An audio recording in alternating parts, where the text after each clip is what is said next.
Mercedes Benz 300 SEL 6.3 was a full-sized luxury performance car built by Mercedes Benz from 1968 to 1972.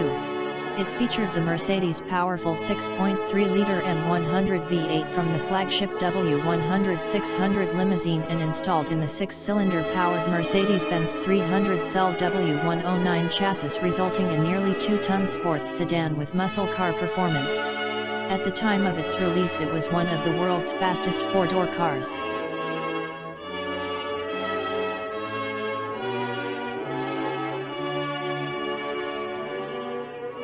A total of only 6,526 300 SEL 6.3 were produced, and it is very costly to maintain such collectible today, and thus this masterpiece is left in such sorry state.